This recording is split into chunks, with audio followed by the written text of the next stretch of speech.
Aquella noche, volví a casa con una sensación extraña. No era cansancio, ni exactamente tristeza, sino un peso sordo en el pecho, como si una pequeña piedra se hubiera alojado en el lado izquierdo de mi corazón. En la mano llevaba mi bolso de siempre, y dentro, enganchada con un clip, una factura del hospital que aún olía a papel nuevo. Esa misma tarde había llevado a mi madre a una revisión general después de meses en los que se quejaba de fatiga, falta de apetito y un sueño intermitente. El médico dijo que no era nada grave de momento, pero que necesitaba un seguimiento exhaustivo y varias pruebas adicionales.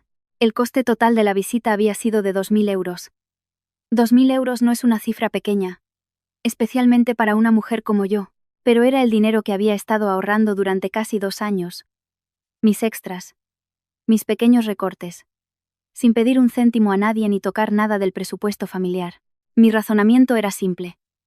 Mi madre me había dado la vida, me había criado, y ahora que estaba enferma, cada día que pudiera cuidarla sería un día ganado. No sentía que estuviera haciendo nada malo.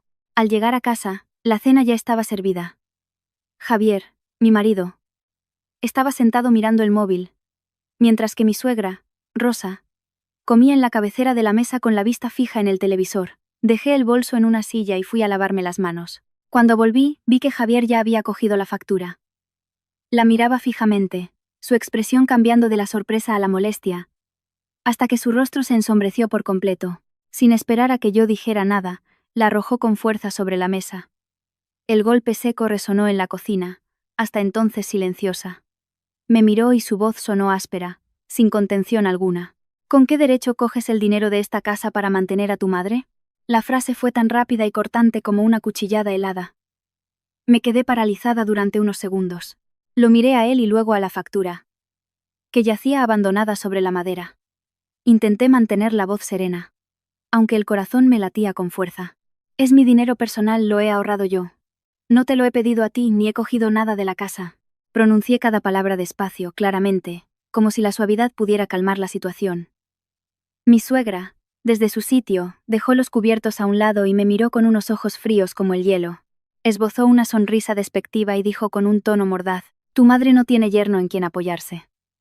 Una hija, cuando se casa, debe ocuparse primero de la familia de su marido. Sus palabras no fueron un grito, pero cada una se clavó en mis oídos como una aguja. Javier golpeó la mesa con la mano, haciendo que los platos y los vasos tintinearan. Se levantó de golpe, con la cara enrojecida por la ira, y gritó una frase que todavía hoy recuerdo palabra por palabra, con cada matiz de su respiración. No tengo ninguna obligación de mantener a tu madre. Puso un énfasis especial en la palabra ninguna, como si temiera que no lo hubiera oído bien, como si quisiera que el mundo entero conociera su postura. En ese instante, sentí un zumbido en los oídos y la cocina pareció desenfocarse. No lloré, ni le contesté. Simplemente me quedé quieta, con la sensación de que acababan de darme una bofetada directa al amor propio. No era por el dinero. Era porque esa frase había cortado de raíz todo lo que yo había intentado preservar en nuestro matrimonio. Resultaba que, para ellos, mi madre era solo una carga. Y si yo me ocupaba de ella, me convertía automáticamente en una culpable. Me agaché. Recogí la factura en silencio. La doblé con cuidado y la guardé en el bolso. Me temblaban ligeramente las manos, pero mi rostro permanecía sereno. No dije nada más, ni intenté justificarme. Simplemente recogí mis cosas, arrimé la silla a la mesa y me comporté como si no hubiera pasado nada. En mi mente, una idea muy clara empezaba a tomar forma. Sin ambigüedades, sin impulsos. Me di cuenta de que hay límites que, si no los pones tú misma, los demás pisotean con una facilidad pasmosa. Mi suegra me observaba con una mirada de disgusto, como esperando que rompiera a llorar o reaccionara. Pero no le di la satisfacción que buscaba. Javier se dio la vuelta y se sentó de nuevo, enfurruñado. La cena continuó en un silencio denso, solo roto por el sonido seco de los cubiertos contra los platos. Esa noche, me tumbé de cara a la pared, con los ojos abiertos en la oscuridad. Pensé en mi madre, sola en su casa, probablemente ya dormida, sin saber las palabras que acababan de dirigirle a su hija. No lloré, de verdad que no. Pero algo dentro de mí había cambiado. Comprendí que mi silencio de esa noche no era sumisión, sino el comienzo de una etapa muy diferente. Una etapa que ni Javier ni su madre podrían haber imaginado jamás. Tardé mucho en dormirme. Ya no sentía una rabia explosiva, sino un frío que se instalaba lentamente en mi pecho, como cuando por fin ves con claridad un rostro que llevabas tiempo negándote a mirar. Me giré y observé a Javier, que dormía con una respiración acompasada, como si la discusión de esa noche hubiera sido una pequeña riña que al día siguiente estaría olvidada. Pero yo sabía que hay palabras que, una vez dichas, no se pueden retirar. Igual que el agua derramada no se puede recoger. De repente, recordé el día que conocí a Javier. Hablaba con suavidad, siempre aparentando ser un hombre cabal, sensato. Tenía esa forma de hablar pomposa, acompañando cada frase con un es lo correcto o es lo que hay que hacer, que lo hacía parecer alguien reflexivo y responsable. Llegué a pensar que un hombre así era de fiar. Yo trabajaba duro, y solo quería un hogar tranquilo. Un marido que no bebiera ni fuera mujeriego.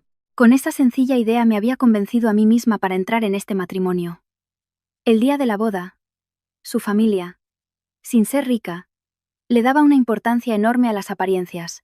Desde la decoración y el banquete hasta la forma de saludar, todo estaba pensado para proyectar una imagen de respetabilidad. Mi suegra, Rosa, iba impecablemente vestida. Sonreía con la boca, pero sus ojos me analizaban de arriba a abajo, desde el peinado hasta mi forma de sentarme. Recuerdo que, al entrar en su casa, me dijo una frase que parecía inofensiva. Ahora que has entrado en esta familia, tienes que adaptarte a nuestras costumbres. Asentí y sonreí cortésmente, pensando que era solo el típico consejo de una persona mayor. Pero más tarde comprendí que esa frase era una cuerda invisible. Una cuerda que siempre tiraba en una sola dirección. Desde que me convertí en su nuera, empecé a notar que Rosa tenía una forma muy clara de diferenciar entre su familia y la mía. No lo decía directamente, pero sus palabras siempre marcaban un límite. Por ejemplo, si había algo bueno de comer en casa, decía: guarda un poco para tu primo Carlos, o deja eso para cuando venga Isabel mañana. Sin embargo, cuando se trataba de mis padres, se limitaba a decirlos de fuera. Una vez le comenté que el fin de semana quería ir a ver a mi madre. Me respondió con un seco ajá y añadió de inmediato: pero vuelve pronto. Que una mujer casada de esta casa no puede estar todo el día por ahí. Yo aguantaba, pensando que era solo el carácter difícil de una persona mayor, y que era mejor ceder para mantener la paz. Con el tiempo, me di cuenta de que en esta casa, paz casi siempre significaba que yo tenía que callarme. Yo era la que tenía el trabajo principal, con un sueldo estable y regular. El de Javier era más bajo, pero tenía un amor propio inmenso. Rara vez admitía que yo ganaba más, pero su incomodidad era evidente. Si alguien, por casualidad, me elogiaba por mi trabajo, Javier forzaba una sonrisa y desviaba el tema diciendo algo como: lo consigue porque yo sé cómo guiar a mi mujer. Si yo compraba algo para la casa, no me daba las gracias, sino que me preguntaba con reproche: ¿para qué compras esto? ¿Qué gasto más inútil? Aún así, yo me encargaba voluntariamente de los gastos del hogar. Pagaba la luz, el agua, la comida y los pequeños imprevistos. No porque quisiera tener el control, sino porque si no lo hacía yo, todo era un caos. Javier siempre lo dejaba para más tarde. Mi suegra solo quería guardar dinero para cosas importantes. Pero nadie se hacía cargo del aceite, la sal y el pan de cada día. Me acostumbré a calcularlo todo al milímetro. A menudo, al recibir mi sueldo, lo dividía mentalmente en apartados. Pero nunca me quejaba ni lo echaba en cara. Pensaba que, en un matrimonio, si yo podía encargarme, lo hacía. Una familia en armonía también era mi tranquilidad. El problema fue que mi si yo puedo se convirtió poco a poco en un yo debo. A mis padres les enviaba pequeñas cantidades de dinero. No me atrevía a mandar mucho ni a comentarlo. Temía los cuchicheos en casa, la cara larga de Javier, los comentarios sarcásticos de Rosa. Cada vez que pensaba en comprarle a mi madre unas vitaminas, calculaba en mi cabeza: compra pocas, que no se note. Cumplía con mi deber de hija como si estuviera cometiendo un delito. Mi madre es una mujer muy sencilla. Acostumbrada a una vida de sacrificios, nunca se atrevía a molestar a su hija. Cada vez que la llamaba, lo primero que preguntaba era: ¿estás muy cansada? ¿Te tratan bien en esa casa? Yo siempre respondía con evasivas: sí, mamá, todo normal. No quería preocuparla. Una vez intenté darle dinero y me apartó la mano. No, hija, guárdalo para tu familia. Yo ya soy mayor. Con cualquier cosa me apaño. Sus palabras me dejaban un nudo en la garganta. Mi madre nunca me había exigido nada. solo temía que yo sufriera. Y, sin embargo, había personas que no me habían criado ni un solo día, y que se arrogaban el derecho a juzgar que yo cuidara de ella. Solía creer que, si era paciente, la familia viviría en paz. Creía que la sumisión era el precio a pagar por mantener un hogar. Elegí callar cuando escuchaba comentarios hirientes. Elegí sonreír cuando Rosa me comparaba con otras. Elegí trabajar más cuando Javier era perezoso o eludía sus responsabilidades. Pensé que, con mis actos, acabarían por comprenderme, por apreciarme, por quererme. Pero la vida no funciona de una manera tan idílica. No me di cuenta de que mi propia paciencia les hacía despreciarme un poco más cada día. Cuando yo callaba, pensaban que tenía miedo. Cuando yo hacía, pensaban que era mi obligación. Cuando yo intentaba mantener la paz, pensaban que era débil. Poco a poco, en esa casa, mi voz fue perdiendo peso, y mi valor también. Empecé a sentirme como una sombra. Presente, haciendo de todo, pero sin que nadie escuchara realmente lo que decía. Esa noche, después de la frase de Javier, todos esos viejos recuerdos aparecieron en fila, con una claridad dolorosa. Me pregunté si las señales no habían estado ahí desde el principio, y yo simplemente había fingido no verlas. Era posible que esa noche no fuera el comienzo de nada, sino la gota que finalmente colmó el vaso y me impidió seguir engañándome. Miré la oscuridad frente a mí y, de repente, sentí lástima. No por el dinero, ni por la pelea, sentí lástima por mí misma. Por la persona que había sido hasta entonces, la que creía que el silencio era la forma de proteger a una familia. Cuando, a veces, el silencio solo sirve para que otros avancen sin freno. Si aquel día hubiera sido más firme, quizás todo habría sido diferente. Después de esa noche, seguí yendo a trabajar como siempre. Seguí cocinando, limpiando y manteniendo esa apariencia de armonía que tanto le gustaba ver a mi familia política. Pero por dentro, empecé a observar con más atención. Dicen que hay cosas que no necesitan explicación, que basta con ver las actitudes para entenderlo todo. Y cuanto más miraba, más claras veía las señales que antes había ignorado a propósito, tan evidentes como grietas en una pared recién pintada. Mi madre tenía periodos de debilidad, no lo bastante graves como para ingresarla, pero en una persona mayor, un simple resfriado o un dolor de cabeza bastan para que un hijo no pueda estar tranquilo. Una vez me llamó casi a mediodía. Su voz sonaba ronca, débil. Estoy un poco mareada, hija. Debe ser por el cambio de tiempo. Al oírla, me alarmé y pensé en pedir la tarde libre para ir a verla. Antes de que pudiera decírselo a Javier, Rosa, que estaba en la cocina, oyó el teléfono y mi voz. Salió. Me lanzó una mirada y dijo, como si hablara al aire, ¿otra vez los de fuera? Me aparté a un rincón para hablar con mi madre. Cuando terminé, volví y dije en voz baja, esta tarde voy a pedir permiso para ir a ver a mi madre un rato. No se encuentra muy bien. Rosa dejó una cesta sobre la mesa, sin mirarme, y suspiró. Una mujer casada ya es de la familia de su marido. Si estás todo el día yendo a casa de tus padres, la gente dirá que en esta casa no sabemos educar a una nuera. La frase sonaba como si se preocupara por las apariencias, pero yo entendí que era un recordatorio. A sus ojos, los de fuera eran un asunto secundario. Miré a Javier, esperando que dijera algo razonable. Una simple frase como, «Mamá, deja que vaya a ver a su madre un rato». Pero Javier no dijo nada. Siguió con la vista en el móvil, fingiendo no oír o, peor aún, oyendo pero sin querer involucrarse. Cuando le pregunté en voz baja, «¿Tú qué opinas?», me respondió secamente, «Si quieres ir, ve, pero no montes un escándalo». Parecía un permiso, pero en realidad me estaba dejando sola para que me las arreglara, para que asumiera la responsabilidad y aguantara las miradas de desaprobación de su madre. Esa vez fui igualmente. Compré algo de fruta, pasé a ver a mi madre y me quedé un rato con ella. Mi madre me miró y preguntó, ¿estás muy cansada? Sonreí y le dije que no, pero cuando volví a casa, mi suegra estaba sentada a la mesa, con la cara seria como una estatua. No me riñó, solo me hizo una pregunta. ¿Ya te has quedado a gusto? Esa pregunta era terrible. No era interés, era sarcasmo. Apreté los labios. No respondí y me fui directa a la cocina. Episodios como este, pequeños pero constantes, me iban desgastando. Empecé a darme cuenta de que el malestar de Rosa no se debía solo a que yo visitara a mi madre, sino a una convicción profunda. Si yo pertenecía a la familia de mi marido, todo lo que hiciera por la mía era superfluo, incorrecto, una traición. Luego estaba el asunto del dinero. Una vez, mi madre me pidió que le comprara unas medicinas y le enviara unos cientos de euros para pagar la luz y el agua. No quise molestar a nadie de la familia de mi marido.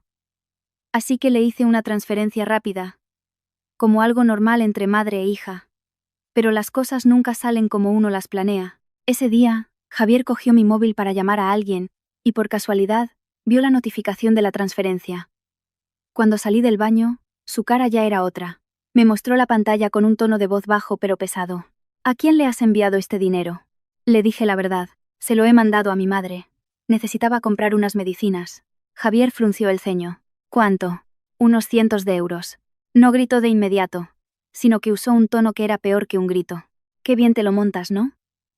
En casa tenemos muchos gastos, y tú vas regalando el dinero. Si luego nos falta, ¿quién se hace cargo? Lo miré e intenté explicárselo. Es mi dinero. Yo lo he ganado. Yo lo he ahorrado. ¿Qué hay de malo en que le dé a mi madre unos cientos de euros? Javier sonrió con desdén. Siempre con lo de mi dinero. Mi dinero. Ya estamos casados. Todo el dinero es de los dos. La frase sonaba muy familiar. Pero entendí que lo que él quería no era compartir, sino controlar. A partir de ese día, Javier empezó a preguntarme por cada gasto que hacía, por pequeño que fuera. Si compraba una caja de leche para mi madre, me preguntaba, ¿para qué compras tanto? Si me compraba unos zapatos para mí, también lo cuestionaba. ¿De verdad los necesitas? Si le daba algo de dinero a mi madre, me miraba como si fuera una delincuente. Y mi suegra, por supuesto, no perdía la oportunidad. Se enteró de que yo enviaba dinero a mi familia y soltó una frase que nunca olvidaré. Hay que ser leal a quien te da de comer. Una nuera de esta familia no puede andar sacando dinero para mantener a los de fuera. Después, ¿qué nos quedará a nosotros? Escuché aquello con un nudo en la garganta. Yo no estaba manteniendo a nadie. Solo cumplía con mi deber de hija. Pero en sus palabras, yo era una egoísta. Una aprovechada.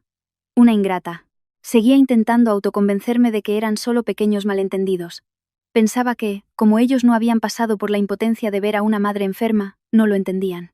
Pensaba que si yo me portaba mejor, si me esforzaba más, se ablandarían. Me decía a mí misma esas cosas para no tener que enfrentar una verdad dolorosa. Pero cada día, una sensación de inquietud crecía en mi interior.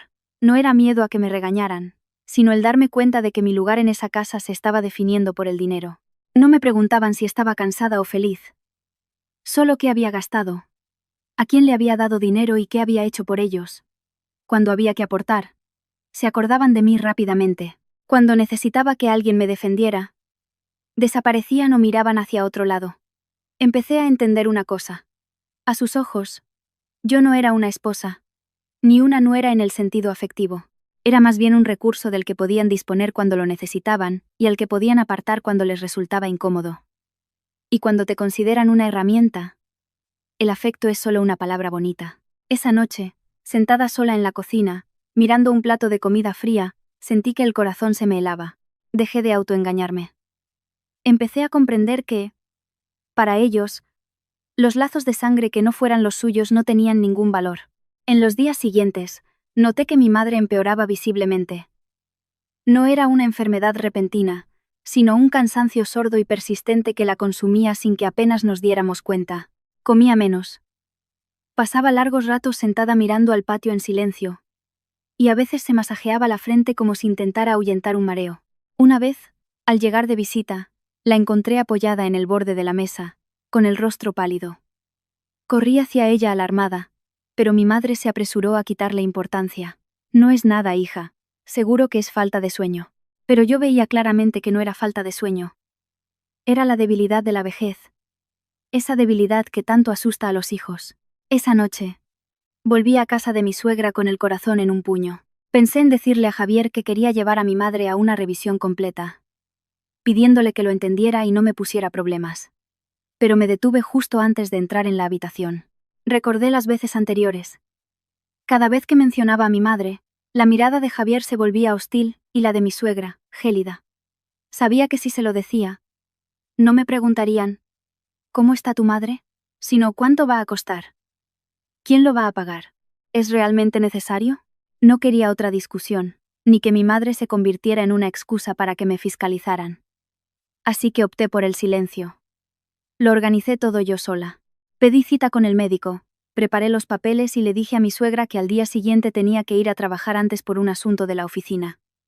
Rosa se limitó a decir vale, sin preguntar más. A Javier, como de costumbre, no le importaba a dónde iba, solo si llegaría a tiempo para hacer la cena. A la mañana siguiente, llevé a mi madre al médico. Le dije que era solo una revisión para quedarnos tranquilas. En el coche, mi madre se agarraba con fuerza a mi brazo y decía en voz baja: «No gastes dinero, hija. Ya soy vieja. Si me toca estar enferma, pues ¿qué se le va a hacer?». Sentí un nudo en la garganta. Le sonreí para tranquilizarla. «No digas eso, mamá. Tu salud es mi tranquilidad». Lo decía, pero por dentro estaba nerviosa. Temía un mal resultado. El miedo de un hijo es extraño. Quieres saber, pero a la vez quieres huir. Al llegar, el olor a desinfectante me revolvió el estómago. A mi madre le tomaron la tensión. Le sacaron sangre. Le hicieron todo tipo de pruebas. Mientras esperaba fuera, viendo a la gente pasar, me sentía como si estuviera sentada sobre brasas. Mi madre intentaba parecer tranquila, pero noté que tenía las manos frías, unas manos tan delgadas que parecían solo piel y huesos. Al mirarla, sentí una punzada de dolor. Me pregunté por qué no la había llevado antes. ¿Por qué había dudado por miedo a la reacción de mi familia política? Pensar en ello me hizo sentir aún más culpable. Al final de la mañana, el médico me llamó para hablar a solas. Miró el historial y fue directo. Sin alarmismos, pero sin rodeos. Me dijo que mi madre presentaba síntomas de una enfermedad crónica que, si no se controlaba, podría tener complicaciones. Varios indicadores no eran buenos y requería tratamiento temprano, una dieta específica, descanso y, lo más importante, revisiones periódicas. Añadió una frase que me dejó helada. No lo tome a la ligera. En una persona mayor, los mareos y la pérdida de peso repentina son señales de alerta. Salí de la consulta con las piernas temblando. No lloré, pero tenía un nudo en la garganta. Mi madre, sentada afuera, me preguntó: «¿Qué ha dicho, hija?». Le cogí la mano e intenté sonreír. «Nada grave, mamá. Solo que tenemos que estar más pendientes». No quise asustarla. Sabía que para una persona mayor, oír la palabra crónico significaba una semana sin dormir. Al llegar al mostrador para pagar, vi la cifra total, y el corazón me dio un vuelco. 2.000 euros. Me quedé un buen rato parada, con la tarjeta en la mano, mientras mi mente daba vueltas. Tenía el dinero, lo había ahorrado precisamente para momentos como este, pero también sabía que si en mi casa veían ese gasto, se desataría una tormenta. Lo considerarían dinero de la familia, y convertirían mi acto de amor filial en un delito. Pagué igualmente. No dudé más. En ese momento, solo pensé: es mi madre. Nadie tiene derecho a obligarme a medir mi amor por ella con el rasero de su desaprobación. 2.000 euros se pueden volver a ganar. Pero la salud de mi madre no. De camino a casa, mi madre no paraba de preocuparse. «La próxima vez no hace falta, hija». Le apreté la mano con suavidad y le dije con firmeza: «Mamá, hazme caso. Es por nuestra tranquilidad. Yo puedo con esto». Ella no dijo más. Solo suspiró. Ese suspiro me dolió más que cualquier regañina. Al atardecer volví a casa de mis suegros, todavía con esa tensión en el estómago. Escondí la factura en el bolso, pensando que hablaría después de cenar, o mejor aún, que no diría nada. Pero subestimé la perspicacia de mi familia política. Un pequeño descuido, un trozo de papel asomando del bolsillo del bolso, fue suficiente para que todo estallara. Y así, esa noche, ocurrió exactamente lo que ya había previsto. Javier vio la factura, y su rostro se ensombreció. Rosa lanzó su comentario mordaz, y Javier me gritó directamente a la cara esa frase: «No tengo ninguna obligación de mantener a tu madre». Como si dictara una sentencia. En ese momento, vi sus rostros con claridad. Ya no eran mi marido y mi suegra en el sentido familiar. Uno valoraba más el dinero que el afecto. Y la otra, más las apariencias que los sentimientos. Y lo más extraño fue que, por primera vez, no sentí la necesidad de explicarme, de decir es mi dinero, lo he pagado yo. No he cogido nada de nadie. Comprendí que cuando alguien no quiere entender, Da igual cuánto hables. Explicarse solo sirve para agotarte, mientras que a ellos les da más motivos para atacar. Solo sentí que en mi interior se acababa de trazar una línea muy clara. Sabía que no podía seguir soportándolo. A la mañana siguiente, me levanté más temprano de lo habitual. La casa era la misma. La cocina era la misma. Pero el ambiente era diferente. Se sentía denso. Pesado. Como si una cortina invisible lo cubriera todo. Salí de mi habitación y vi a Javier sentado en el sofá, mirando el móvil, con una actitud tan despreocupada como si la noche anterior no hubiera ocurrido nada. No me preguntó si había dormido bien, ni volvió a mencionar la frase que me había helado la sangre. Para él, probablemente, solo había sido un grito para desahogarse, y esa mañana todo seguiría como siempre. Mi suegra, en cambio, era diferente. Rosa salió y me miró de arriba abajo, con una expresión de suficiencia, como quien acaba de ganar una partida sin necesidad de mostrar sus cartas. No me regañó ni me gritó. Simplemente, lanzó una indirecta que fue más hiriente que cualquier insulto. En esta casa, las cuentas deben estar claras. Si no, todo es un caos. Y en el caos, los que siempre pierden son los de la familia. Enfatizó la palabra familia con una habilidad pasmosa, como para recordarme que yo solo era considerada de la familia cuando servía a sus intereses. Mis lazos de sangre, por supuesto, no entraban en esa categoría. No respondí. Fui a la cocina, puse una olla al fuego y actué como si no la hubiera oído. Sabía que si reaccionaba, le daría una excusa para alargar la conversación y sermonearme. No quería. Ya no quería discutir sobre quién tenía razón en esa casa. Solo quería observar y prepararme. Javier seguía igual. Me llamó como si fuera una costumbre arraigada. Elena, alcánzame la camisa. Yo estaba fregando los platos, con las manos mojadas. Lo miré y luego miré la camisa, colgada justo al lado del sofá. Quise decirle que la cogiera él, pero me contuve. Salí y se la di. No por miedo, sino porque estaba practicando algo nuevo. La calma. La calma para no arruinar el plan que se estaba formando en mi cabeza. En momentos así, me di cuenta de una verdad dolorosa. Cuando alguien se acostumbra a que le sirvan, considera ese servicio como algo natural. Javier no me dio las gracias. Simplemente cogió la camisa, se la puso y volvió a mirar el móvil. Me quedé allí unos segundos y luego volví a la cocina. El corazón ya no me dolía. Estaba extrañamente tranquilo. Frío. Hacia el mediodía, me fui a trabajar. Pero durante toda la mañana no pude concentrarme. No dejaba de pensar en mi madre, en la factura de 2000 euros, y en el no tengo ninguna obligación que me había gritado Javier. Y entendí que la cosa no terminaría ahí. Si hoy me callaba, mañana avanzarían más. Si hoy consideraban que cuidar de mi madre era un error, algún día me obligarían a elegir entre mi madre y ellos. Y no podía permitir que me acorralaran de esa manera. Cuando volví por la tarde, ya no sentía la rabia de la noche anterior. En su lugar, había una lucidez fría. Empecé a hacer cosas que nunca había pensado que tendría que hacer en mi matrimonio. Esa noche, mientras Javier y su madre veían la televisión, entré en mi habitación, cerré la puerta con suavidad y abrí el cajón donde guardaba mis documentos personales. Saqué mi DNI, los papeles de mis cuentas bancarias y otros documentos importantes. No rompí nada ni lo escondí. Simplemente lo organicé todo en una carpeta aparte. Lo hice despacio, con cuidado, como quien prepara el equipaje para un largo viaje. No sabía cuándo sería ese viaje, pero necesitaba estar preparada. Abrí la aplicación del banco en el móvil y revisé el dinero que tenía ahorrado. Miré cada cifra, cada fecha. Me pregunté cuánto tiempo llevaba esforzándome por esta casa sin recibir a cambio el más mínimo respeto. La respuesta era tan clara que me hizo sonreír. Una sonrisa sin sonido. Decidí que, a partir de ese día, mi dinero estaría separado. No para ocultarlo, sino para conservar mi última parcela de autonomía. Porque cuando te controlan las finanzas, te controlan la vida. Llamé a mi hermano. No le conté toda la historia. Le di un resumen breve pero suficiente para que entendiera la situación. Si pasa algo, necesito que me ayudes con un par de cosas. Te enviaré una lista de documentos, números de cuenta y los teléfonos de algunas personas. Mi hermano se quedó en silencio unos segundos y luego preguntó en voz baja: ¿Estás bien? Estoy bien, respondí. Solo que no quiero que me vuelvan a pillar por sorpresa. Suspiró y dijo con firmeza: Claro. Lo que necesites. Al colgar, me quedé sentada un rato. Ya no tenía ganas de discutir, ni de demostrar que yo tenía razón. Solo veía una cosa con claridad.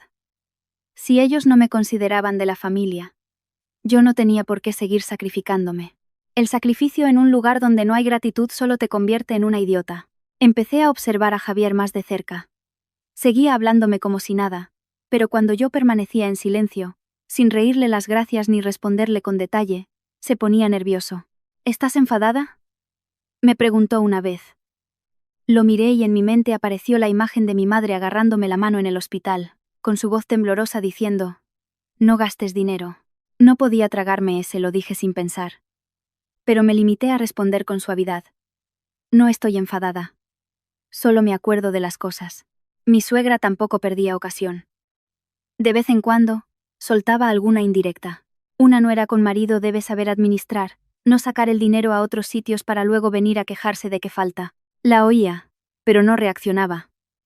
Y cuanto menos reaccionaba, más creía ella que me había doblegado. No sabía que mi silencio era porque estaba contando cada palabra, cada gesto, cada grieta, para que, llegado el momento, no me pillara desprevenida. Esa noche, me fui a la cama temprano. Dejé la carpeta con mis documentos en un rincón del armario, donde solo yo sabía. Apagué la luz y me tumbé, con una calma extraña. Pensé que, tarde o temprano, todo estallaría, pero ahora estaba mucho más preparada que la noche anterior. Y justo cuando empezaba a sentirme mentalmente lista, ocurrió algo inesperado. A la mañana siguiente, cuando estaba a punto de salir por la puerta, un grito ahogado resonó desde el salón. Me giré de golpe y vi a mi suegra sentada en el sofá, con la cara torcida hacia un lado, una mano agarrotada y la respiración entrecortada. Javier gritó, aterrorizado: «Mamá, mamá, ¿qué te pasa?». Me quedé paralizada un instante, y luego corrí hacia ella. En mi cabeza solo había una palabra: ictus. Corrí para sostener a mi suegra, pero en cuanto la toqué, sentí su cuerpo flácido. La boca se le había torcido y los ojos, desorbitados, parecían querer decir algo sin poder articular palabra. Javier se quedó petrificado, con el rostro pálido, solo capaz de repetir: «Mamá, mamá». Luego se volvió hacia mí, buscando ayuda, con la voz rota: «Elena, llama a alguien. Rápido. ¿Qué le pasa a mamá?». Isabel, mi cuñada, también salió corriendo de su habitación, pero en lugar de llamar a una ambulancia, se puso a recoger unas zapatillas y a cerrar las cortinas, gritando como si sus alaridos fueran a curarla. «Dios mío. Vecinos, ayuda». Miré el reloj, con el corazón desbocado. Un ictus no es ninguna broma. Cada minuto cuenta. Pregunté directamente, sin rodeos: «¿Por qué no habéis llamado al 112? Isabel me fulminó con la mirada y espetó: «Llamar al 112 cuesta dinero y te piden muchos papeles. Es un lío». Al oír eso, me quedé helada. Con una persona convulsionando delante de ella, lo primero que pensaba era en el dinero. No discutí más. Saqué el móvil y llamé a una ambulancia de inmediato, mientras abría un cajón donde sabía que mi suegra guardaba sus documentos médicos. Javier seguía allí, de pie como una estatua, temblando. Tuve que gritarle para que reaccionara: «Coge una toalla y un poco de agua. No te quedes ahí mirando». Se sobresaltó y obedeció, pero con una torpeza que se le caía todo de las manos. En ese momento, solo un pensamiento cruzaba mi mente. Por mucho daño que me hubieran hecho, una vida es una vida. No podía quedarme de brazos cruzados mientras alguien se desplomaba frente a mí solo por rencor. Cuando llegó la ambulancia, subimos a Rosa. Durante el trayecto, respiraba con un estertor, y su mano seguía rígida. Me senté a su lado, sosteniéndola, sintiendo una mezcla de preocupación y miedo. Javier estaba al otro lado, con el rostro contraído, como si estuviera a punto de perderlo todo. Pero lo extraño es que no preguntaba cómo estaba su madre, ni qué necesitarían los médicos. Al cabo de unos minutos, se inclinó hacia mí y susurró, como si temiera que lo oyeran los demás: «Elena, adelanta tú el dinero. Yo ahora mismo no llego». Me giré bruscamente para mirarlo, y una risa amarga brotó en mi interior. Anoche me había gritado: «No tengo ninguna obligación de mantener a tu madre». Y esta mañana, lo primero que se le ocurría era mi dinero. No le respondí de inmediato. Miré por la ventanilla, viendo cómo la ciudad se quedaba atrás, y mi corazón se calmó. Hay cosas que se revelan en los momentos de pánico, y en ese instante, supe con certeza que, en la mente de Javier, yo no era su compañera, sino su gestora de crisis. No sintió vergüenza al pedírmelo. Lo dijo con la naturalidad de quien se sabe con derecho, como si mi dinero fuera el fondo de emergencia de su familia. Al llegar al hospital, nos atendieron rápidamente. Llevaron a Rosa a urgencias. Javier corrió tras la camilla unos pasos y se detuvo cuando un administrativo le pidió que hiciera un pago por adelantado para iniciar los procedimientos. Se dio la vuelta y me miró fijamente. No hizo falta que dijera nada. Su mirada lo decía todo. Isabel, que estaba a su lado, pálida como un fantasma, añadió con un tono de falsa urgencia. Elena. Paga tú. Por favor. Salvar a mi madre es lo más importante. La escuché y sentí una mezcla de pena y ridículo. Salvar una vida era importante. Sí. Pero eso no significaba cargarle toda la responsabilidad a otro. Respiré hondo. Sabía que ese era el momento de mantenerme firme, porque si cedía, lo darían por sentado. Dije, con una voz clara y serena, pero firme. El dinero lo tengo, pero quiero que las cosas queden claras. Javier frunció el ceño. Molesto. ¿A qué viene eso ahora? Mi madre está en urgencias. Lo miré directamente a los ojos. Precisamente por eso. Tiene que quedar claro quién firma, quién figura como responsable, y quién asume los costes. Es tu madre. Al oír esto, Isabel reaccionó como si la hubieran insultado. Hablas como si no fueras de la familia. Ser de la familia no significa firmar en lugar de su hijo, respondí tajante. La tensión en el pasillo se podía cortar con un cuchillo. Javier estaba atrapado entre el miedo, el enfado y su orgullo herido. Isabel no paraba de mirar a su alrededor, como calculando qué decir para que los demás pensaran que yo era una interesada. Ya no me importaba. Me limité a hacer lo correcto. Pagar el depósito. Coger el recibo y leer cada línea para que nadie pudiera tergiversar los hechos más tarde. Cuando se llevaron a Rosa, la puerta de urgencias se cerró. Nos quedamos esperando en el pasillo, con el intenso olor a desinfectante y la luz blanca y fría de los fluorescentes. Javier caminaba de un lado a otro, murmurando plegarias, pero sin soltar el móvil, como si temiera una llamada pidiéndole dinero. Isabel se dejó caer en una silla, con los ojos enrojecidos, pero me di cuenta de que no lloraba solo por su madre. Lloraba por miedo al gasto, a que la situación se alargara, a tener que renunciar a las comodidades a las que estaba acostumbrada. Yo me apoyé en la pared, con el corazón encogido. No sentía alegría ni satisfacción, solo una profunda tristeza, porque en una situación así, una familia debería apoyarse mutuamente.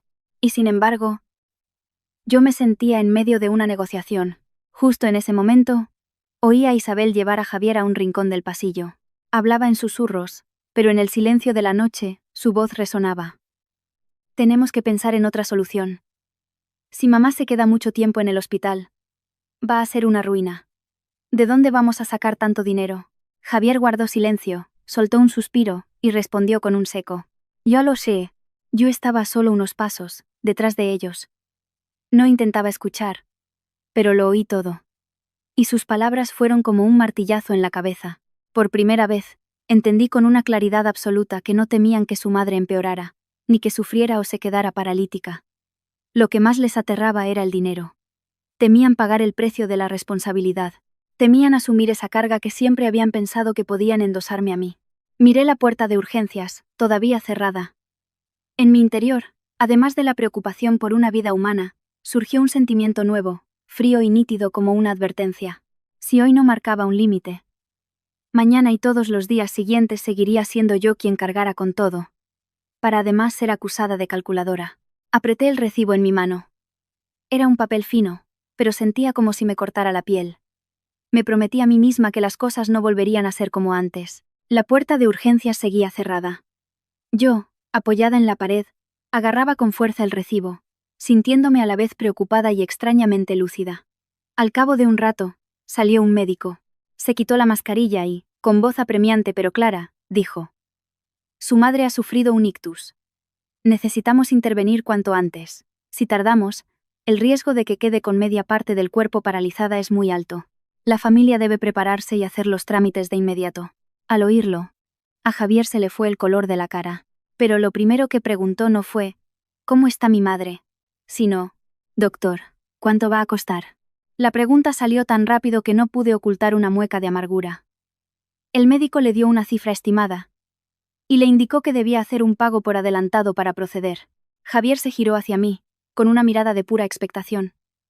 Isabel también me miraba, pero de una forma calculadora, como sopesando mi reacción.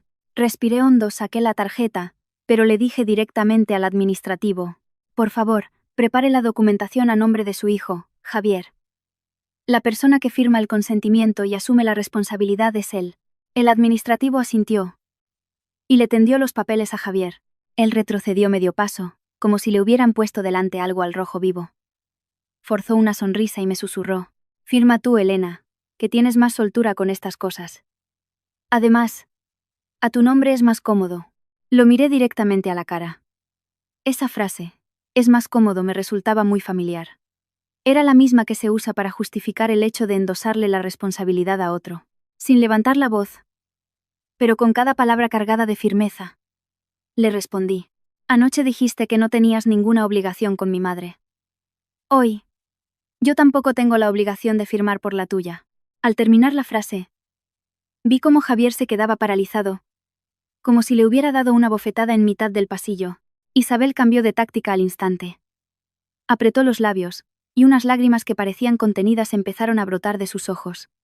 Con voz entrecortada, dijo con una habilidad pasmosa, Elena, ¿ahora te vas a poner con orgullos? Mi madre está ahí dentro. ¿Quieres que se quede paralítica? Hablaba mientras miraba a su alrededor, asegurándose de que cualquiera que pasara la oyera, para que yo me sintiera avergonzada y cediera. La miré, y mi corazón se enfrió aún más. Ese tipo de llanto no era por amor a su madre. Era para presionar. No discutí.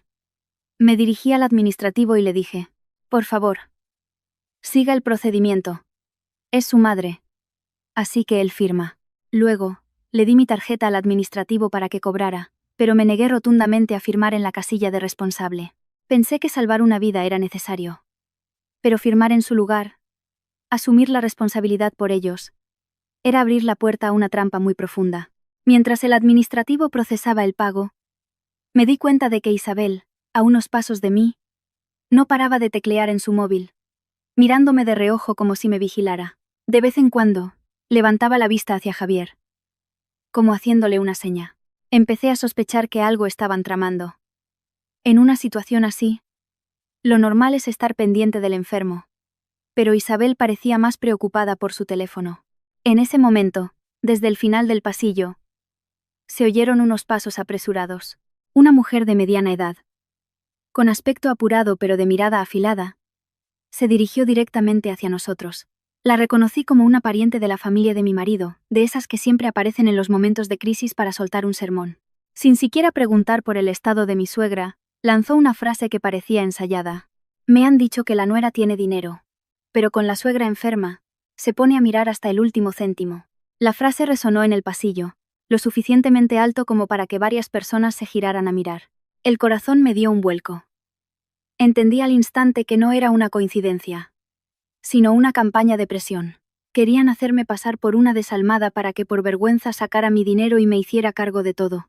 Y así más adelante, si algo salía mal, podrían culparme a mí. Miré a Javier. No mostró sorpresa ni indignación. Simplemente se quedó quieto. Su silencio era la respuesta. Estaba esperando que otros dijeran lo que él no se atrevía a decir. La pariente continuó con un tono agrio.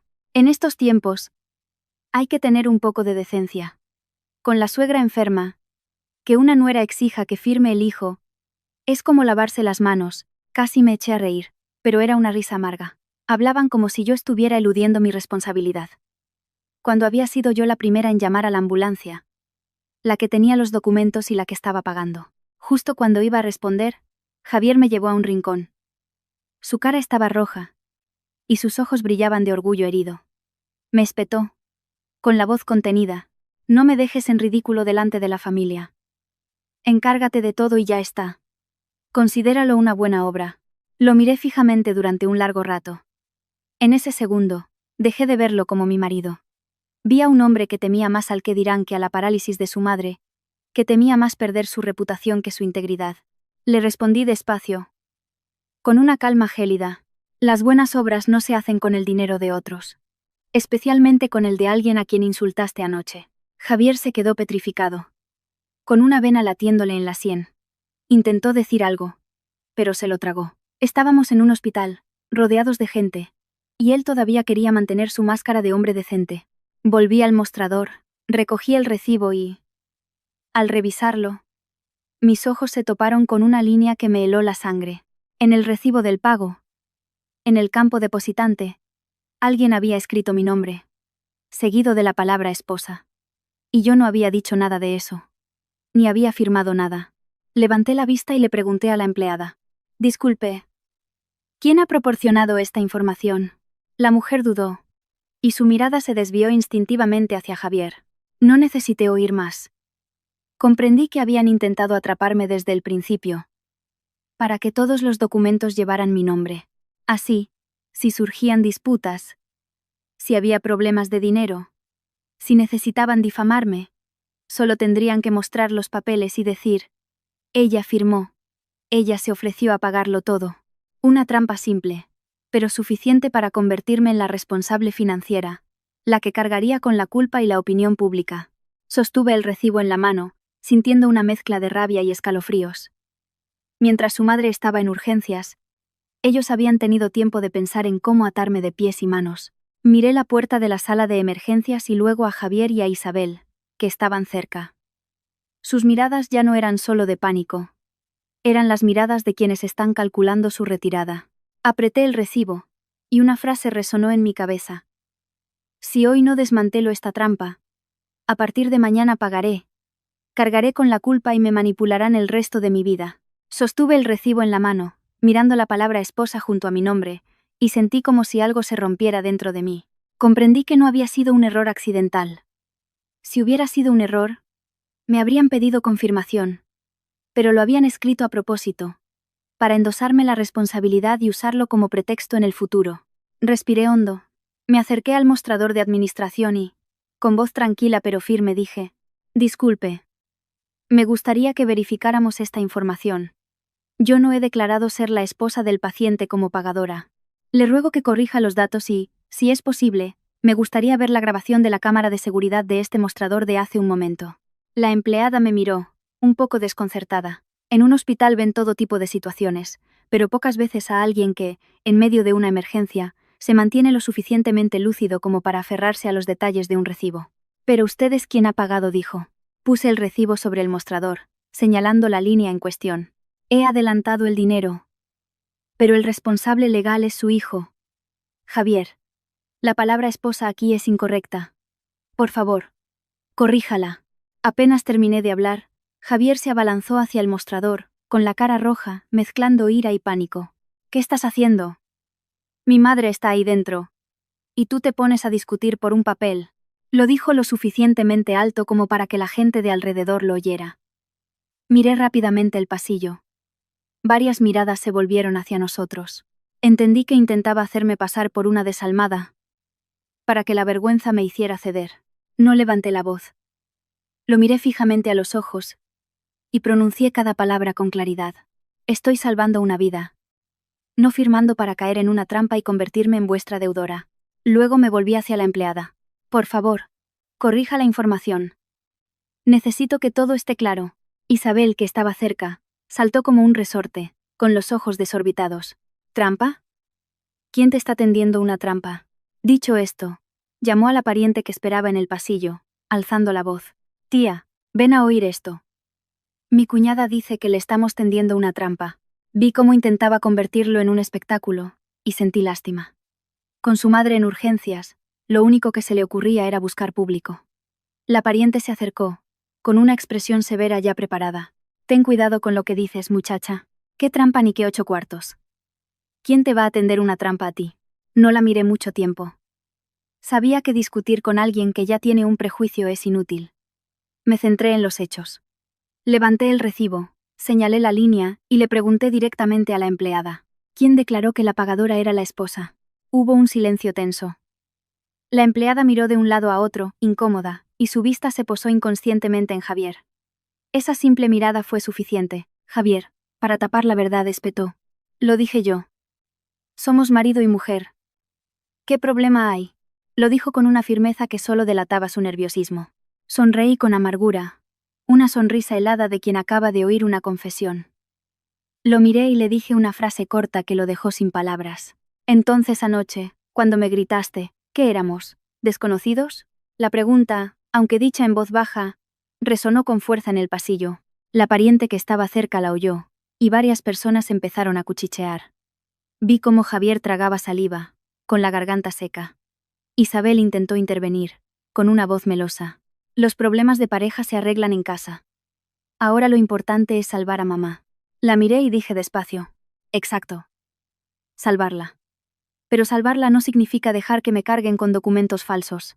Me volví hacia Javier, y le tendí el nuevo formulario de consentimiento. Firma. Eres su hijo. Tú eres el responsable de los costes del tratamiento. Yo adelanto el dinero. Pero tu nombre tiene que estar ahí. Javier se quedó petrificado. Vi en sus ojos el cálculo rápido. Su plan era cargármelo todo a mí. Para que si los costes eran elevados, si había que pedir préstamos o, en el peor de los casos, si su madre tenía complicaciones, toda la culpa recayera sobre la nuera que había firmado. Pero yo le había cortado el paso. Tartamudeó, con los labios temblorosos. Estás exagerando. Estoy haciendo lo correcto, respondí. En ese momento, la actitud de los parientes empezó a cambiar. Alguien detrás de mí susurró. Pero lo oí perfectamente. Oye, si es su madre, ¿por qué no firma el hijo? Una sola frase, pero dio en el clavo. Javier se puso rojo de ira y gritó. Ustedes no saben nada. Pero cuanto más gritaba, más se delataba. Isabel se quedó sin palabras. Las lágrimas ya no salían. Solo quedaba una mirada de rabia contenida. Javier me apartó a un rincón, bajando la voz, pero con un tono amenazante. Como me dejes en ridículo, te vas a enterar cuando lleguemos a casa. Lo miré directamente a los ojos, sin miedo. No vuelvas a usar ese tono conmigo. Anoche ya lo usaste suficiente. Dicho esto, volví al mostrador, sin darle oportunidad de seguir intimidándome. Finalmente, ante la mirada de los empleados, de algunos parientes y de la presión pública que ellos mismos habían creado, Javier no tuvo más remedio que coger el bolígrafo y firmar. Su mano temblaba. Su firma era un garabato, pero esa firma era lo que yo necesitaba. No para ganar una batalla, sino para cerrar una puerta. La puerta de los firma tú, que es más cómodo. Recogí los documentos, los revisé cuidadosamente y los guardé. Solo entonces sentí que el peso de mi pecho se aliviaba, pero al girarme, me encontré con la mirada de Isabel. Ya no había lágrimas falsas ni súplicas. Me miraba con un odio puro, como si quisiera devorarme.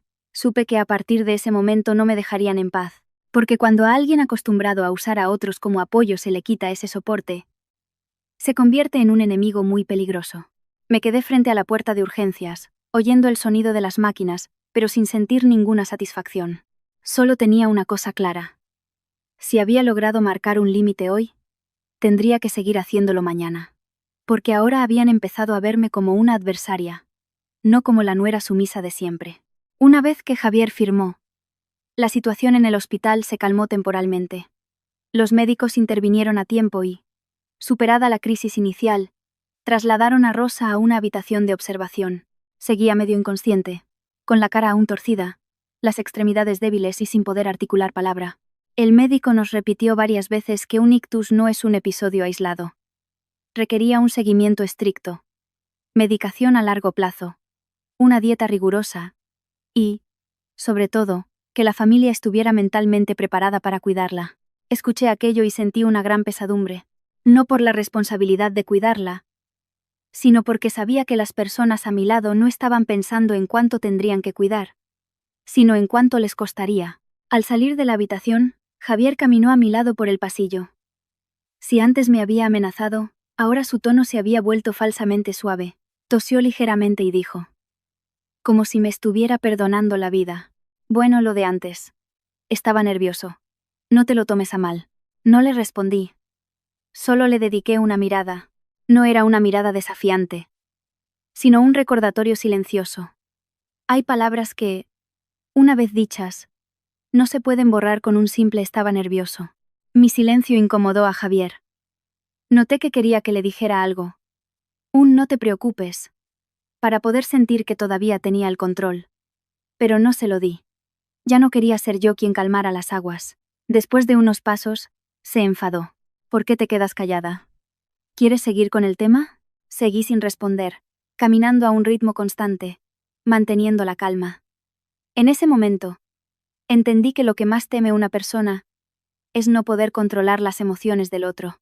Esa tarde, llevamos a Rosa a casa para que descansara temporalmente, siguiendo las indicaciones de observación domiciliaria y revisiones frecuentes. Yo no quería volver, pero sabía que si me desentendía en ese momento, lo usarían como excusa para hacerme pasar por una desalmada ante la familia.